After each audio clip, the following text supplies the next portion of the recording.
শান্তিপাড়ার Shaheen palace ভবনের অষ্টম তলার দুটি ইউনিটে বিকেল ৪টে থেকে ৬টা পর্যন্ত উর্মি টিউশনি করায়। তার ছাত্রীর সংখ্যা দুজন, মুন্নি আর মনিরা।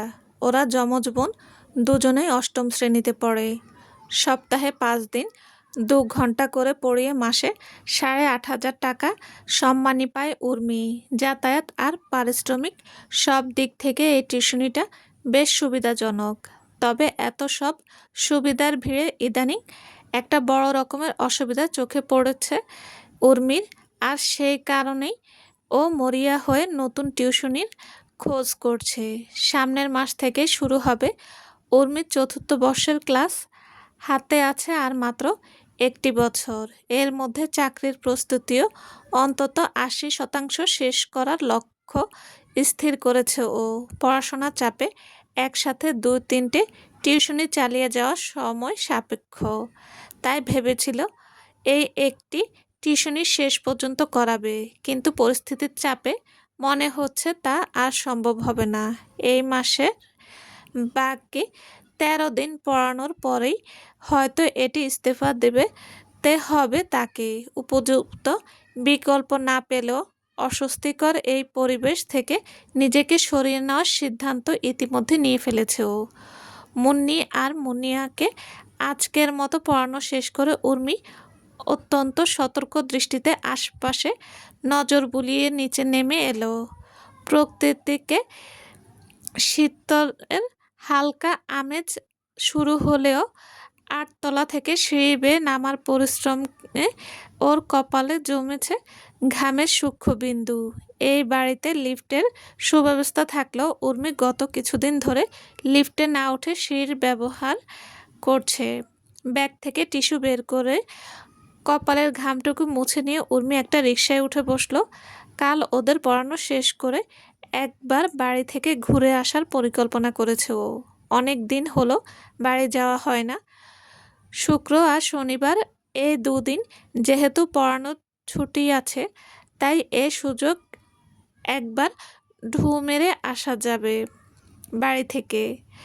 চলন্ত রিকশা এসে থামলো ঠিক উর্মির ভাড়া বাসার সামনে। রিকশা চালককে ভাড়া চুকিয়ে সে একটা দীর্ঘশ্বাস ফেলে সিঁড়ি বেয়ে উপরে উঠতে শুরু করলো। ওর ক্লান্ত পা জোড়া এসে থামলো ৪ তলায় নিজের ফ্ল্যাটটার দরজার সামনে। উমায়ের যখন ছায়া নেড়ে এসে পৌঁছালো, বাড়ির পরিবেশ তখন অনেকটাই শান্ত। তবে এই নিস্তব্ধ পরিবেশ উমায়ের অস্থির মনকে বিন্দুমাত্র শান্ত করতে পারল না। সে দ্রুত পায়ে এক প্রকার দৌড়েই সিঁড়ি বেয়ে দোতলায় উঠে গেল। নিজের ঘরে চোখ বুলিয়ে কাঙ্ক্ষিত ব্যক্তিকে না পেয়ে ব্যস্ত পায়ে ছুটে গেল দাদিমার ঘরে। সেখানে সোফার উপর ব্যান্ডেজ মোড়ানো স্পর্শকে দেখা মাত্রই ধক করে উঠল উমায়ের পিতৃহৃদয়। বাইরের জুতো শুদ্ধই সে হুড়মুড়িয়ে এগিয়ে গেল ছেলের কাছে। স্পর্শের কপালে শুভ্র ব্যান্ডেজ, ডান পায়ের হাঁটু আর বাঁ হাতের কবজিও ঢেকে আছে সাদা তুলোর পলেস্টার ও ব্যান্ডেজে। ছেলের ক্ষতবিক্ষত নাজুক পাখির মতো কোমল শরীরটা অতি সাবধানে কোলে তুলে নিল উমায়ের। যেন আঘাতপ্রাপ্ত স্থান তো দূর থাক, ভালো কোনো অঙ্গেও সামান্য আঁচ না লাগে। স্পর্শে চোখ দুটো লাল হয়ে ফুলে আছে। ব্যথার তীব্রতায় যে সে অনেকক্ষণ কেঁদেছে তা বুঝতে বাকি রইল না উমায়ের। ছেলের কপালে অগণিত চুমু দিল ও। মাত্র কয়েক ঘন্টা আগে সুস্থ সবল ছেলেকে বাড়িতে রেখে গেল, আর এখন তার এই করুণ দশা। দাদিমা সহ বাড়ির অন্যদের দিকে এক পলক নির্বাক দৃষ্টিতে তাকিয়ে সে ঘর থেকে বেরিয়ে এলো। স্পর্শের বিধ্বস্ত শরীরটা নিজের প্রচেষ্ট বুকের সাথে জাপটে ধরে। এতক্ষণে তুলি তানজিলা বেগমের আড়ালে থেকে বহেত্য মুখে বেরিয়ে এলো। এতক্ষণ সে তার সবচেয়ে নিরাপদ আশ্রয়ে লুকিয়েছিল। তুলির মা হিমি মেয়ের দিকে তীক্ষ্ণ চোখে তাকিয়ে শাসনের সুরে বলল, এখন কেন লুকিয়ে আছো বেয়াদব মেয়ে? কতবার বারণ করেছি স্পর্শের সাথে মারামারি না করতে। আমার একটা কথাও কি তোমার কানে যায় না? মায়ের রাগান্বিত কণ্ঠস্বর আর থমথমে মুখ দেখে তুলি ভয়ে ডুকরে কেঁদে উঠল। সবার বকুনি আর মায়ের চড় থাপ্পড়ের ভয়ে সে দাদিমা তানজিলা বেগমের শাড়ির আঁচল শক্ত করে আঁকড়ে ধরল। কান্না তোড়ে থেমে থেমে সে বলল, আমি মোটেও স্পর্শকে মারিনি আম্মু। স্পর্শে আমার মাথায় অনেকগুলো থাপ্পড় মেরেছে। আমি ওর মার থেকে বাঁচতে ওকে শুধু একটা ধাক্কা দিয়েছিলাম, আর ও অমনি সিঁড়ি থেকে পড়ে গেল। আমি ওকে ধরতে গিয়েছিলাম, কিন্তু ও ততক্ষণে পড়ে গেছে। মায়ের রাগের কাছে নিজের সাফাই ধোপে টিকছে না দেখে তুবলি এবার উচ্চস্বরে কেঁদে উঠল। আগের ঘটনার কিছু অংশ ভয়ে চেপে গিয়ে নিজের পক্ষে এত কথা বলার পরেও যখন দেখল হিমির দৃষ্টিতে বিন্দুমাত্র নমনীয়তা নেই, তখন তার কান্নার জোর এমনিতেই বেড়ে যায়। নাতনির করুণ দশা দেখে তানজিলা বেগম তাকে কোলে তুলে নিলেন। হিমির দিকে কঠোর চোখে তাকিয়ে দরাজ গলায় বললেন, বাচ্চা মানুষও তোমার মতো তো আর আধবুড়ি নয় যে সব কিছু এত বিচার বুদ্ধি দিয়ে করবে। অকারণে ওকে ধমকাচ্ছ কেন? বন্ধ করো। নিজের সন্তানের চেয়ে নিজের মায়ের উপস্থিতি টের পেয়ে অর্ধসমাপ্ত বাক্যটি গিলে ফেললেন তানজিলা বেগম। হিমির দিকে একবার রক্তচক্ষু এনে তিনি ঘর থেকে বেরিয়ে গেলেন। ওদিকে উমায়ের তার বুকে স্পর্শকে ঘুম পাড়িয়ে দিয়েছে।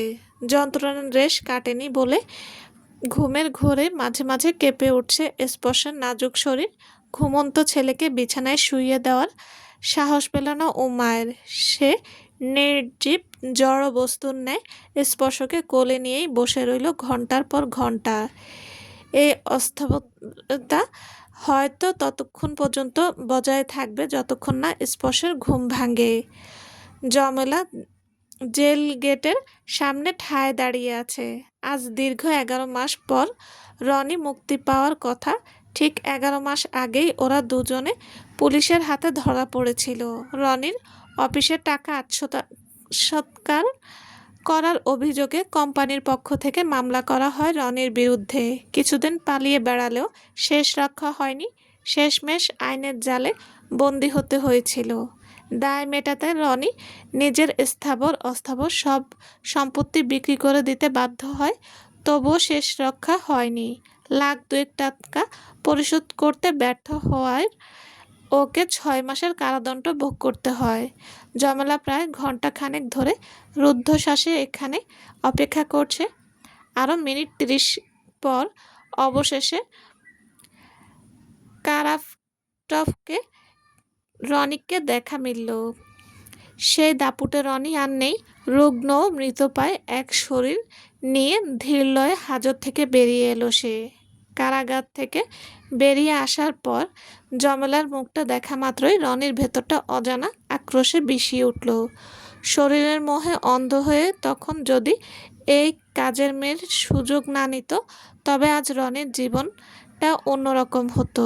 ভালোবাসা, আপনজন, সম্মান, প্রভাব, প্রতিপত্তি সবই থাকতো ওর হাতের মুঠোয়। কোনো কিছুর অভাব হতো না ওর জীবনে। অথচ একটি মাত্র ভুল ও সাজানো জান্নাতসম জীবনটাকে মুহূর্তে জাহান্নামে পরিণত করেছে। রূপবতী স্ত্রী, অনাগত সন্তান, জন্মদাত্রী মা, সবই তো ছিল ওর। তবে কিসের নেশায় সেদিন হিতাহিত জ্ঞান হারিয়েছিল রনি? ক্ষণিকের সেই অবৈধ নারী লিপ্সা ওর জীবনের সবটুকু আলো কেড়ে নিয়েছে। ওকে মিশিয়ে দিয়েছে পথের ধুলোয়। রাস্তার ভিখারিদেরও তো একটা মাথা গোঁজার ঠাঁই থাকে ভালোবাসার মানুষ আর সন্তান সন্ততি। কিন্তু রনির আজ তাও নেই। সে আজ একেবারে নিঃস্ব। নিজের এই জীর্ণ ও মৃতপ্রায় দেহটা ছাড়া ওর নিজের বলতে আর কিছুই অবশিষ্ট নেই। সামনে থাকা এই কালনাগিনী আজ কেবল নিরুপায় বলেই রনির পেছনে পড়ে আছে। এই অর্থলোভী মহিলার সামনে বিকল্প কোনো পথ থাকলে সে কখনো রনির জন্য অপেক্ষা করত না। হয়তো রনির মুখটাও দেখত না কোনো দিন।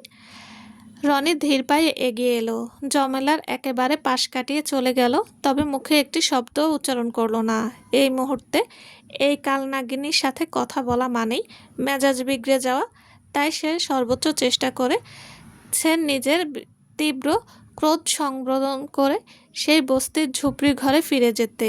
মাঝ রাস্তায় তাও আবার জেল গেটের সামনে দাঁড়িয়ে নতুন কোনো ঝক্কি ঝামেলায় জড়ানোর বিন্দুমাত্র ইচ্ছে নেই ওর। জমেলা রনির এভাবে অবজ্ঞার সাথে পাশ কাটিয়ে চলে যাওয়া দেখে ভেতরের ভেতরে রাগে ক্ষোভে ফুঁসলেও বাইরে মুখভঙ্গি কৃত্রিম স্বাভাবিকতা বজায় রাখল। সে আর কোনো কথা না বাড়িয়ে নিঃশব্দে রনির পিছু পিছু হাঁটতে শুরু করলো। একসময় এই দুই প্রতারক নিজেদের অবৈধ লালসা মেটাতে উর্মির সাজানো সংসার, অনাগত সন্তানসহ গোটা জীবনটাই ধ্বংসের দ্বারপ্রান্তে নিয়ে গিয়েছিল। অথচ আশ্চর্যজনকভাবে সেই জঘন্য অপরাধের জন্য কোনো উল্লেখযোগ্য শাস্তি ছাড়াই ওরা দুজন দিব্যি খোলা আকাশের নিচে বুক ফুলিয়ে ঘুরে বেড়িয়েছে। এমনকি দিনরাত ফোন দিয়ে এঁটেছে কীভাবে উর্মির জীবনটাকে আরও বেশি দুর্বিষহ করে তোলা যায়। সেদিন আইনের আশ্রয় নিয়েও কোনো ইনসাফ পায়নি উর্মি, অথচ নিয়তির কী নির্মম পরিহাস। আজ বিনা দোষে দোষী সাব্যস্ত হয়ে এই দুই প্রবঞ্চকের জীবন নরক হয়ে উঠেছে। এজন্যই বোধহয় বলে, পাপ তার বাপকেও ছাড়ে না। নিজের অন্যায়ের দায় অন্যের কাঁধে চাপিয়ে কারো জীবন তছনছ করলে অন্যের পাপের বোঝা নিজের ঘাড়ে নিয়ে ইহকাল ও পরকাল দুই বিসর্জনই দেওয়ার জন্য প্রস্তুত থাকা উচিত। তামান্না বেগম গুটি কয়েক ছবি হাতে নিয়ে তাসরিফের ঘরে ঢুকলেন। তাসরিফ একবার সেদিকে আর চোখে তাকিয়ে পুনরায় নিজের কাজে মনোযোগ দিল। আয়নার সামনে দাঁড়িয়ে চুল ঠিক করা শেষে টাইটা টেনে টুনে ঠিক করে নিল সে। এরপর ল্যাপটপ ব্যাগটা কাঁধে তুলে ঝুলিয়ে মায়ের দিকে তাকিয়ে বলল, আসছি মা, আজ বেশ দেরি হয়ে গেল। ছেলের দিকে কয়েক মুহূর্ত ভ্রু কুঁচকে তাকিয়ে রইলেন তামান্না বেগম। হয়তো তার মতিগতি বোঝার চেষ্টা করছেন। তার বোনের ছেলে কেবল অনার্সে ভর্তি হয়েই ঘরে বউ নিয়ে হাজির হয়েছে, আর তিনি এখানে চোখ ধাঁধানো সুন্দরী ললনাদের ছবি নিয়ে ছেলের পেছন ঘুরছেন। অথচ সেদিকে তাসরিফের কোনো ভ্রুক্ষেপ নেই। মায়ের জহুরি নজর থেকে বাঁচতে তাসরিফ দ্রুত দরজার দিকে পা বাড়ালো। তা দেখে তামান্না বেগম গম্ভীর স্বরে বললেন, বিয়ের প্রতি এত অরুচি কেন? সারা জীবন চিরকুমার থেকে সন্ন্যাসী হওয়ার ইচ্ছে আছে নাকি? নিত্য নৈমিত্য এই একই ঘ্যান ঘ্যানে তিতি বিরক্ত তাসরিফ। তবে নিজের বিরক্তটুকু কোনো মতে গিলে মায়ের চোখে চোখ রেখে স্পষ্ট স্বরে বলল, বিয়ে করতে আমার কোনো সমস্যা নেই মা, আর সন্ন্যাসী হওয়ারও শখ নেই।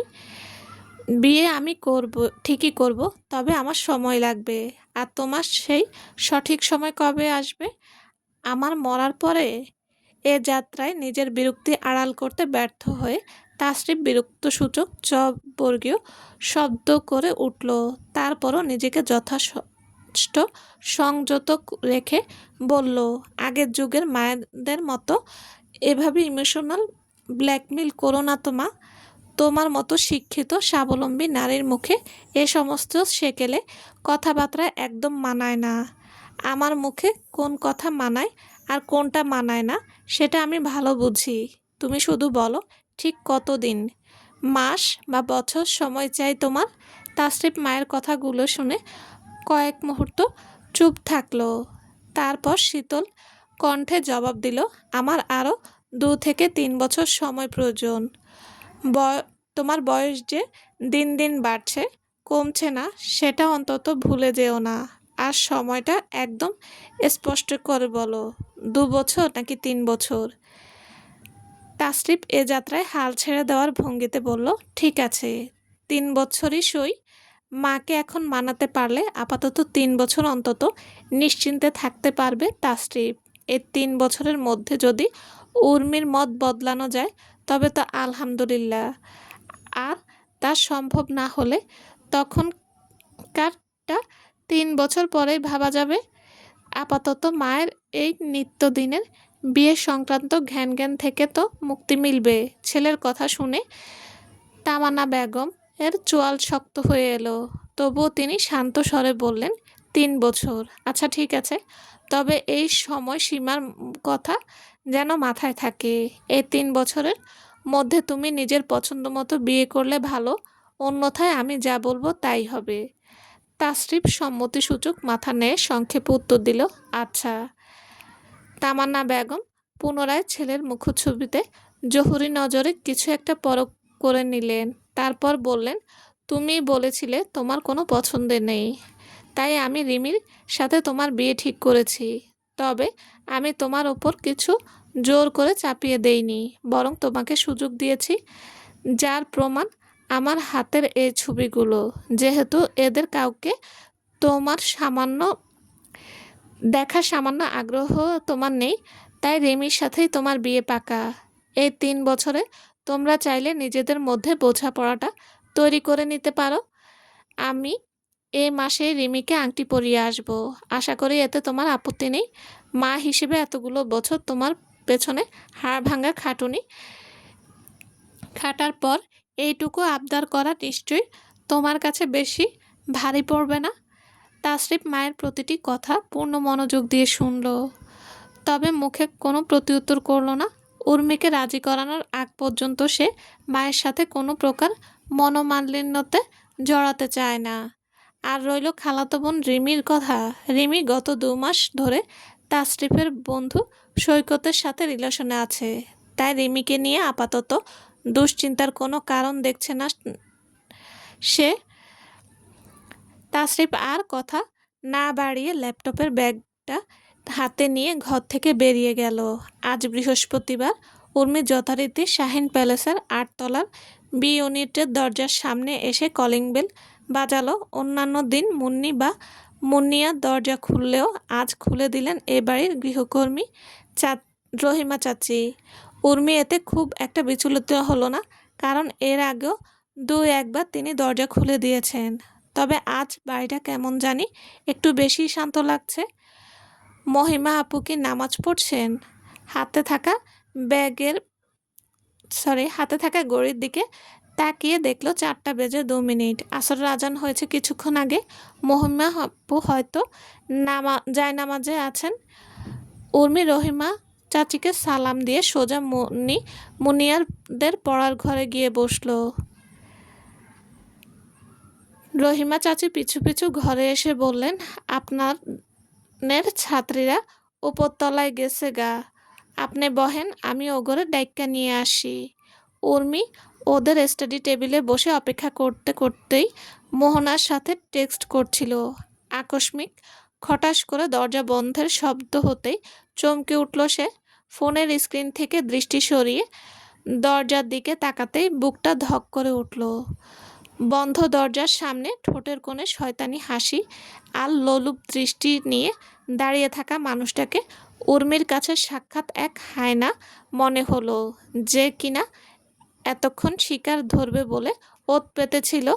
ক্রোধ আর আতঙ্কের তীব্র জলোচ্ছ্বাসে নেভি ব্লু বোরকার নিচে উর্মির পলকা শরীরটা থরথর করে কেঁপে উঠল।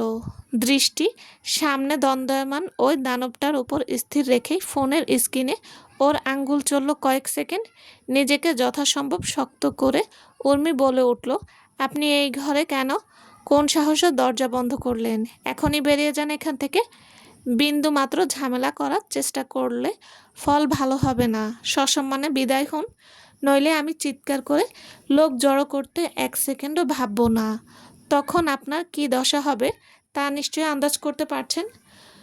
জুয়েল বন্ধ দরজার ছিটকানিটা আরও একবার পরখ করে নিল। ঠোঁটে সেই কুৎসিত হাসি ঝুলিয়ে রেখেই সে উর্মির আপাদমস্তক একবার লোলুপ দৃষ্টিতে মেপে নিল।